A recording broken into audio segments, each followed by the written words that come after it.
What if I told you that the car you now drive may be made by a company that won't be there in 5 years? Several of Europe's most well-known brands are going out of business.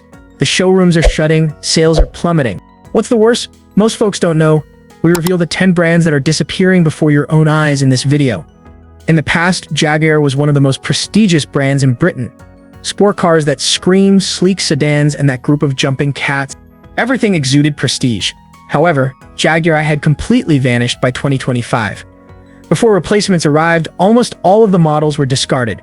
The F-Type, E-Pace, XE, XF, and even the I-Pace, everything is gone. Jaguar committed to switching to all-electric cars under Tata's revised strategy. However, rather than a seamless transition, they abandoned their showrooms. There was nothing for dealers to sell. No new electric cars or gasoline-powered versions. Jaguar even ceased selling cars in the UK by the end of Not 4,900, only 49 compared to the same month last year. It is a 97.5% fall. Mercedes, Audi, and BMW continued to sell tens of thousands while Jaguar remained essentially unnoticed. Loyal consumers were incensed. After waiting months for a car, several people learned that their model was no longer available. Others saw the sudden disappearance of the brand they grew up adoring. The new electric cars from Jaguar were still just concepts and assurances. The business abandoned the iconic emblem, rebranded itself with the tagline "Copy Nothing," and made an effort to seem as if nothing was wrong. But it was all incorrect. Jaguar has lost all of its volume, excitement, and street potential by the beginning of Jaguar Land Rover was already experiencing financial difficulties. This year's almost nil car sales just made matters worse. Dealers began to shut down. The showrooms were dark, people no longer inquired about Jaguars. A couple of the remaining purchasers entered vacant parcels and immediately left. The brand may just vanish unless Jaguar's planned electric SUV and sedan, which have not yet been seen, can immediately win back customers. It's crumbling, not battling. Once a prominent Italian automaker, Lancia is barely surviving. By 2025, it was down to just one model, the Epsilon, and not even a new one could salvage it from its long-standing reputation for fast, ranny cars and chic city trips. In 2024, the business that makes Lancia, Stellantis, introduced a new Epsilon. With dazzling advertisements and aspirations to spread across Europe, it was meant to be a rebirth, but the reality was harsh. Lancia sold only 2,208 cars in Europe during the first 2 months of 2025. It had sold 8,098 over the same time frame the previous year. That is a 73% decrease. Even with a brand new car, the previous Epsilon had actually sold more in Italy than the new one had in all of Europe. Few people took note of Lancia's attempts to expand into France, Spain, Belgium, and the Netherlands.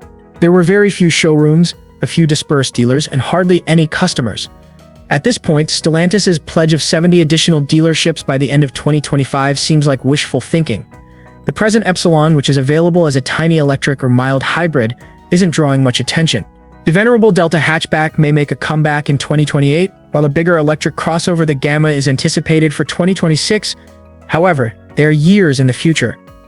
Lancia currently has a single, small car and a negligible market share. From a financial standpoint, it is minuscule. Lancia doesn't generate enthusiasm or generate large revenues. There isn't any drama or scandal, just a steady decline in the data, which clearly show the situation. Lancia declined in early 2025 as the European auto industry expanded, and it is not just falling behind, but also regressing. Shortly ago, Smart was all over the place. Those little city cars, parking in spots where no one else could, dashing through the streets of Europe. They were intelligent, eccentric, and well adapted to city life. However, it is no longer true. In a few years, Smart has transformed from a daring Daimler experiment into a precarious brand on the verge of collapse. Mercedes gave Smart to a joint venture with Chinese company Geely back in 2020. Reimagining it as a contemporary electric brand was the plan. It's all about sleek battery-powered SUVs like the Smart #1 and #3. So forget about the outdated 4.2 and 4.4. However, that change of direction hasn't gone as expected. Not only that, but Smart sales in Europe had plummeted by a ruthless 55% by the beginning of 2025. These days, all new Smarts are constructed in China. They are thus a perfect target for the escalating trade war in Europe. Beijing. The EU began cracking down on what it claims are unfair subsidies and inexpensive Chinese EVs entering the market in January 2025. Smart is part of it. These little cars can suddenly be subject to an import tax of even a 30% tax is being pushed by certain leaders. In retaliation, Mercedes and Geely sued the EU. However, They acknowledge that it may be the last straw for Smart. The CEO has said that the business could be forced to establish a facility in Europe if the local manufacturing is no longer available. In Germany, none. In France, none. Not at all. Each and every clever must be transported across the seas. Prices will also soar if levies like the 38% one targeted for BMW's mini EVs are implemented. Customers are anxious. A price increase could be the last straw. The service is also not much better. There are no longer any Smart-only dealerships. Smart cars are now, if they are found at all, crammed into the corners of Mercedes shops. Additionally, salespeople often direct customers who inquire about them to something else. This is not a brand that is struggling due to scandals or poor design. Policy and logistics are causing it to collapse. Not enough cars are sold by Smart to pay for its expenses. Nothing is built locally by it. It is also embroiled in a trade war. It is unable to prevail. In the past, Mitsubishi was a significant brand in Europe. In the late 1990s and early 2000s, Pajeros, Colts, and Outlanders were commonplace. The brand seemed reliable, strong, and realistic. However, the adult reputation is but a relic by 2025. And things are far worse in reality. Mitsubishi is no longer having trouble in Europe. Halfway out the door already. For years, the writing has been on the wall. Mitsubishi made a covert announcement in 2020 that it would no longer be investing in its European businesses. It was an easy strategy. Sell what's left. Additionally, let the cars die out once they no longer comply with EU pollution regulations. No substitute models, no new technology, no EV plan. Their best-selling nameplates, the ASX and the Outlander, were rapidly fading and out of style by 2024. No redesigns, not much fanfare. Simply decline in slow motion. Press releases are not as good at telling the story as sales. Mitsubishi sold around 50,000 cars in the EU in 2024. It's not just low. Compared to its history, it is disastrous. The network of dealers has also fallen apart. Numerous Mitsubishi dealerships have already closed. The handful who are left mostly work on older cars, fixing and maintaining them. No feeling of progress is present. No vitality, only to survive. In essence, their so-called strategy of concentration and selection was a white flag. Mitsubishi turned its whole attention to the Asia-Pacific area, leaving Europe to its partners, Nissan and Renault. Furthermore, Mitsubishi made very little effort to transition to EVs and hybrids, while Nissan and Renault made strong efforts. A plug-in hybrid Outlander did exist, but it was withdrawn from manufacturing at the beginning of 2024. It was never replaced by any new EVs. The money even ceased to flow. Mitsubishi completely stopped making capital investments in Europe. There is no long-term strategy, no budget, and no innovation. A dwindling legacy currently includes the scandals of the past, such as the fuel efficiency scams of the 2010s. In the past, Suzuki was the brand to choose if you were looking for a reasonably priced, tiny, and dependable car. They continued to sell well in 2023, transporting 64,000 cars around Europe. It's no little accomplishment. However, the situation wasn't as stable behind those figures. The market was changing quickly, and Suzuki didn't seem to be prepared for what was about to happen. They had made lofty promises, 4.5 trillion yen by 2030 and 5 electric cars by the end of the decade. But by the fall of 2024, things had altered. Alarms were raised by top executives, including President Toshihiro Suzuki. Sales of EVs were declining, and cheaper EVs from Chinese manufacturers were overtaking the market. Suzuki's chief cautioned that they had a significant cost advantage. Interpretation? Suzuki was unable to keep up, and there were caution signals everywhere. Dealerships were becoming more subdued. In Europe, market shares were just 1. Sales in 2024 either stayed the same or slightly decreased. Delivery of the Avatara, their only fully electric car, didn't even begin until the middle of 2025. Older gasoline cars and moderate hybrids like the Swift and Jimny still accounted for the majority of their current sales. The actual dealerships, many were already becoming smaller. In Europe, Suzuki never had large independent showrooms. Majority were given to Toyota. Even they were now wary of storing EVs that no one had yet requested. Although staff lacked modern EV tools, Suzuki offered to repair older cars. It was an obvious message. The brand was surviving, but it was hardly making any progress. Suzuki is not collapsing on a global scale. Their financial stability is maintained by their cooperation with Toyota. However, they aren't generating a significant profit in Europe. Actually, the operation here seems more like a risk than a chance. No scandal exists. No poor management, just a brand that is having a hard time keeping up with a significant change. Suzuki may have to make a difficult decision if the EU begins to tighten CO2 regulations anymore or imposes heavier penalties on gasoline-powered cars. Quickly adjust or go, they're simply surviving right now. However, if Suzuki doesn't produce a powerful, reasonably priced EV within the next year or two, it might lose its place in the European market. Charm, vintage design, and little cars that made city driving enjoyable were the brand's defining characteristics. However, it was yesterday. Things seem extremely different now. BMW has taken a risk by acquiring Mini. From now on, all new Minis are electric. Before you know where they're being created, they sound forward-thinking. Nor in Germany, nor in Oxford. Every new Mini in China is produced by a joint venture between BMW and Great Wall, and it is an issue. It was revealed in the middle of 2024 that the EU was thinking about a huge 38.1% tax on imports of EVs from China. That's a death sentence for an already expensive car, not a minor price increase. BMW described it as a fatal blow to Mini's European prospects. BMW even had plans to upgrade the Oxford facility to produce Minis once again, but they put those plans on hold when EV sales started to decline. Production remains in China for the time being. Therefore, politics will be the only factor determining Mini's future in Europe. Mini prices would soar if negotiations between the EU and China fail and the tariffs are implemented. Dealers, many of whom are former BMW salespeople, may find it difficult to sell a car that has suddenly increased in price by thousands of dollars, particularly if it has lost some of its distinctive appeal. Because the truth is that Minis aren't the naughty little hatches that everyone adored. These crossovers are now electric, larger, more subdued, and more nondescript. The nostalgic charm of the brand is rapidly eroding. Mini has traditionally performed best financially in small quantities, but BMW now requires Mini to contribute to emissions objectives. The whole BMW group will suffer if sales plummet as a result of the additional levies. Mini cannot afford to become smaller without contributing to the downfall of others. However, Nio never really took off despite making waves. It barely sold a few thousand copies annually across Europe. What happened following the sale was the true issue, not the cars. In contrast to conventional manufacturers, Nio did not establish a network of full dealers, battery swap stations, and internet sales were its main features. In China, it was effective, but not in Europe. People still look for a repair center they can trust and a local dealer they can visit. And the fissures were visible by 2025. They now postponed the release of their new, affordable Firefly model in April. Why? In order to manage sales and service, it was unable to locate adequate partners. That was a warning sign. In Europe, Nio is little noticeable. It's almost nothing by the standards of conventional automakers, with a few service stations in Sweden and Norway and maybe a few franchises overseas. That absence of support implies one thing to drivers across Europe: uncertainty. If anything breaks in your car, who will repair it? If you're having trouble, where do you go? The majority of individuals would rather not take that chance, particularly with an unknown brand. The financial situation is no better.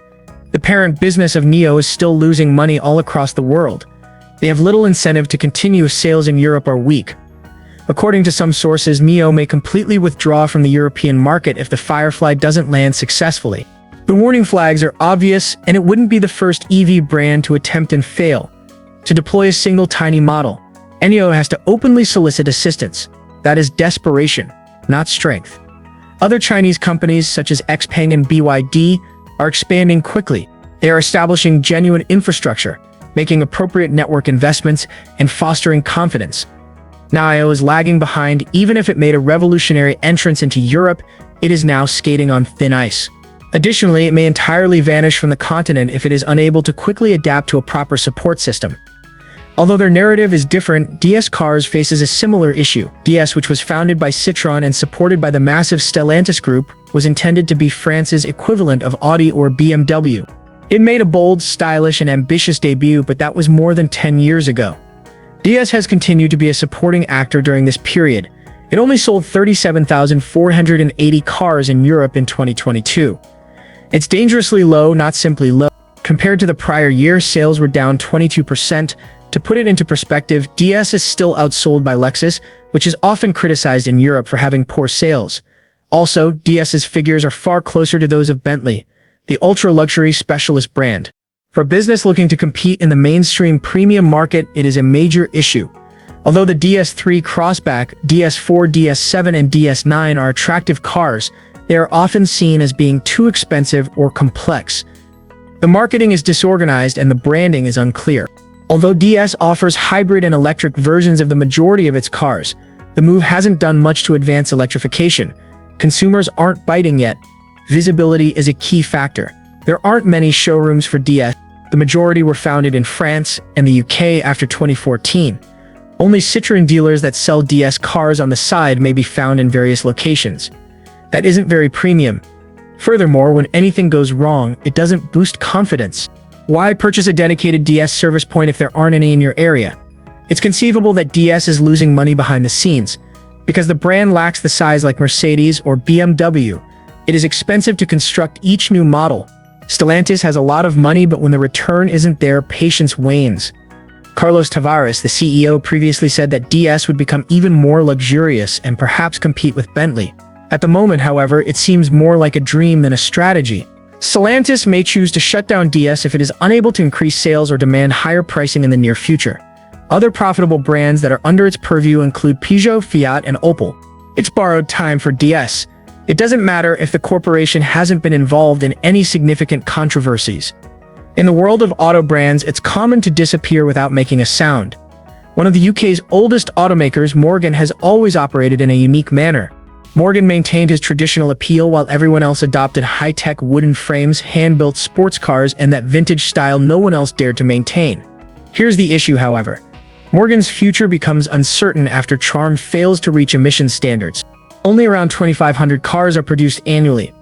For the time being, they are exempt from some of the strict requirements because of their small production. However, such exclusions will eventually end. In reality, the managing director of the corporation acknowledged in public that the pressure was increasing in February 2025. The 2030 EV date is a hard deadline, he said. Its voice was so panicked that you could practically hear it. The UK and a large portion of Europe will outlaw new gasoline-powered cars entirely by 2030. They will squeeze out hybrids as well. Unless they quickly develop an electric version, it implies there won't be any more Morgan Roadsters. Here's the catch. However, not a single electric or hybrid model has been produced by Morgan. That is a major warning sign. The firm is headquartered in Melbourne, and they seldom have any dealerships outside of their own facility. Minimal after-sales assistance. They're steady financially, but just stable. No mass market momentum, no large profits. In essence, their only means of survival are a sliver of nostalgia and the hope that the authorities won't notice them. Regulators are taking notice, however. It may be over if Europe tightens its 2030 regulations even a little, making sure that small enterprises like Morgan are not exempt. Quiet extinction, no scandals, no headlines. Morgan is really risking everything on preferential treatment. Without it, their future vanishes along with the final gasoline-powered roadster to leave Melbourne. In the past, Alfa Romeo was everything. Style, trauma, and speed. According to a quote from Enzo Ferrari, "I raise my hat when I see an Alfa Romeo." However, it was a while ago. Alfa is barely surviving nowadays. The Giulia Saloon, the Star, is currently on their roster, the Tonale crossover and the LVO SUV, but the figures show otherwise. In 2024, US sales fell by 19%. Year after year, double-digit reductions are the norm in Europe. With more than a dozen brands under its parent company, Stellantis, Alfa is by no means at the top. The identity dilemma is worse. Alfa made the audacious promise to switch to electric cars by 2027, but they subtly withdrew that promise in January 2025. For the foreseeable future, they will continue to produce gasoline and hybrid cars. With just 118 dealers, the director of their US division freely acknowledged that a network of only EVs couldn't last. It was an uncommon statement made in public that things weren't going as expected. Alfa is spending billions on electric cars, but Stellantis, they're not keeping up. They mostly sell MLOG hybrids with the exception of the plug-in Tonale and a little new model dubbed the Junior. Nothing revolutionary. Additionally, their DINA network is rather narrow with just a few locations in each nation. When you combine it with declining sales and a failing clientele, a brand quickly loses its appeal. But strangely, a spark appeared for a moment. The Junior, a compact hatchback designed for city driving, was largely responsible for Alfa's roughly 30% increase in sales at the beginning of the others in the lineup still doing poorly. Unbalanced growth like that cannot be sustained. Thanks for watching today. If you like this, give it a thumbs up and don't forget to subscribe so you don't miss our next video. Yep, we're doing daily uploads. Drop a comment on what you'd like to see tomorrow. See you then.